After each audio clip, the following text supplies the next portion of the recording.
So what looks like an Olympia Traveler is actually a Unice.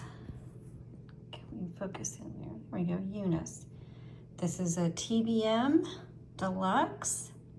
This is what it looks like. It is manufactured in Yugoslavia. This one happens to be early 80s, or I guess it's 1984. And it has a Latvian keyboard. And we're gonna take a look at this in our typing demo. Has all of the same features and visual appeal as the Olympia Traveler. And the reason is it was actually made in an Olympia manufacturing facility. So technically it is an Olympia Traveler, but it's just branded as a Unice from Yugoslavia. All right, let's take a look and do a tutorial video. Before we start the tutorial, I forgot to show the type sheet in the actual tutorial video. So here it is. This is kind of what it looks like. I don't have any of the red right now. And you can see some of the special characters over there. Remember, this is a quartz keyboard, not a QWERTY. All right, let's get started in the tutorial. Okay, as I mentioned, we're gonna do a tutorial for the UNIS TBM DELUXE T. This is a Yugoslavian typewriter with a Latvian keyboard. It has a quartz keyboard as well. So if you are an English typer, you can still use this. The only two keys that are switched are the Z and the Y, but otherwise you can type normally on this. And you have all of your numbers, and you have all the suitable symbols that you would need to type in the English language without any issues.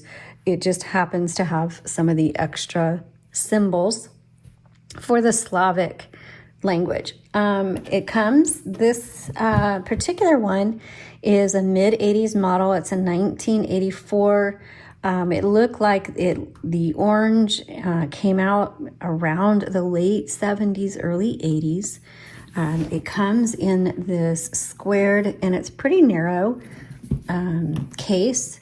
And it looks like a soft-sided case, but it's hard-sided, but it's not as hard as like the Smith Corona and the other cases. So I guess technically it is a soft-sided case, but it is firm, and there's no locking mechanism, which I actually like.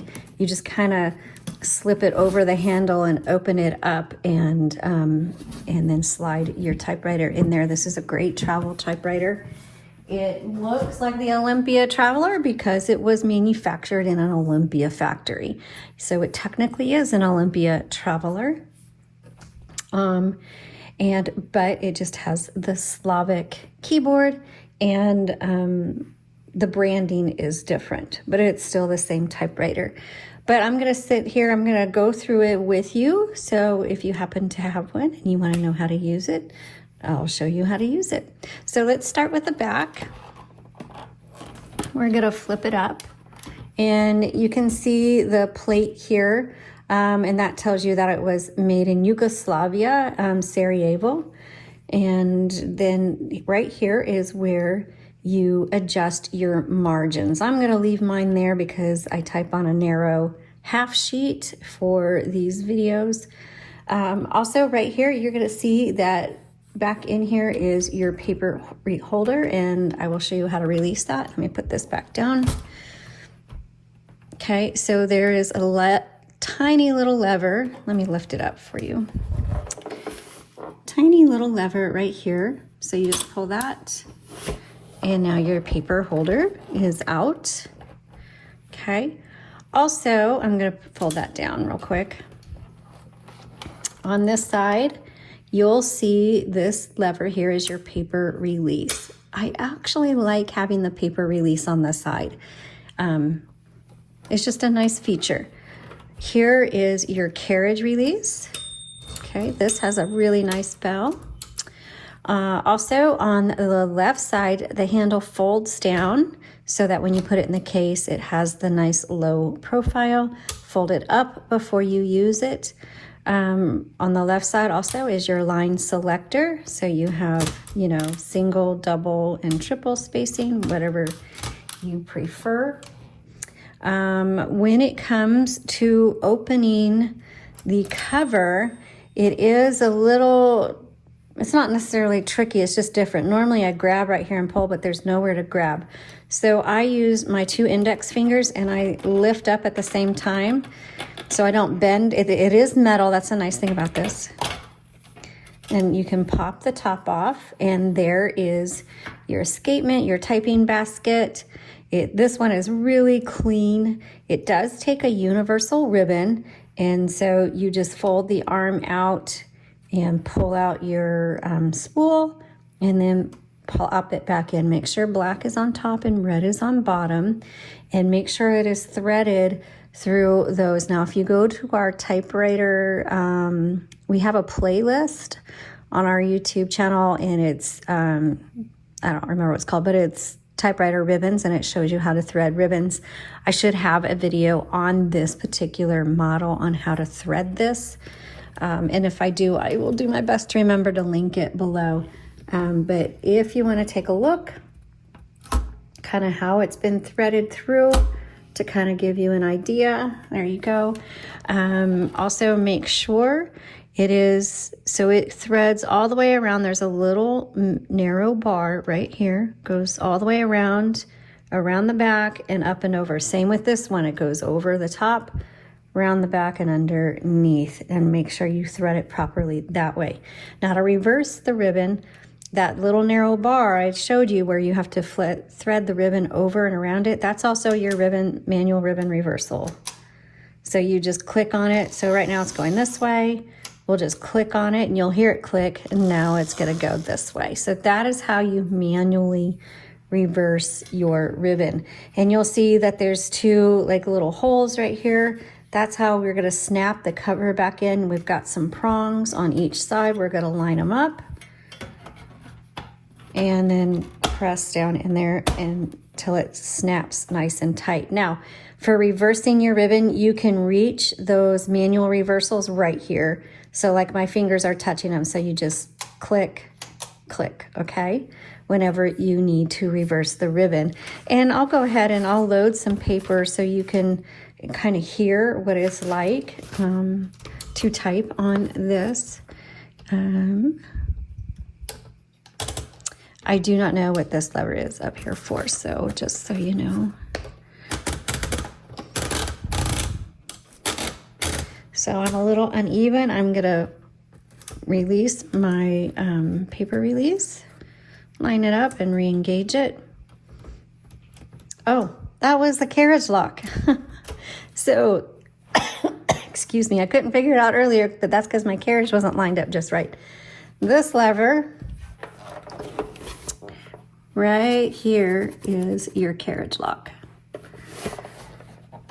Alrighty, so there's one margin. There's my other margin. That's the sound of the bell. Nice, cute little bell. Down here, the buttons are a little bit different, not too much. So this is your backspace. Okay, this is your tab, and the tabs are preset. Okay, and then this one up top with the arrow with 2 lines, that is your margin release. And we'll do a little typing from here, and so you can see the margin release. So this is a 1984. So there's my bell saying, hey, you're at the end of your margin.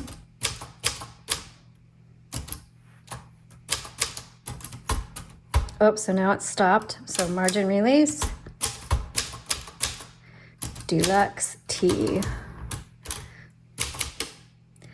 Looks like I need to put a little bit of mineral spirits on this.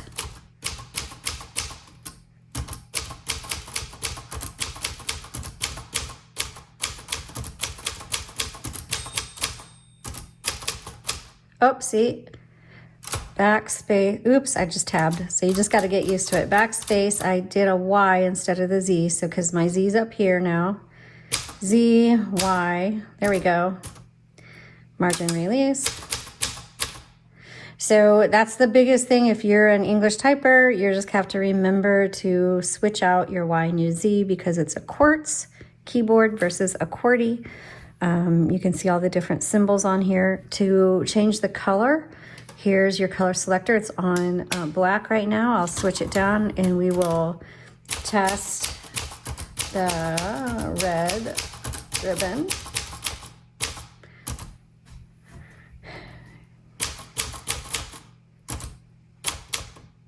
Oops. Yeah. Well, I can't spell Yugoslavia. I was going to say Yugoslavia, but, and I can't spell Sarajevo, so I probably can. Sarajevo. I think that's right. The only other thing I did notice when I was typing on this earlier is if you're typing in all caps on other keyboards, the period is both on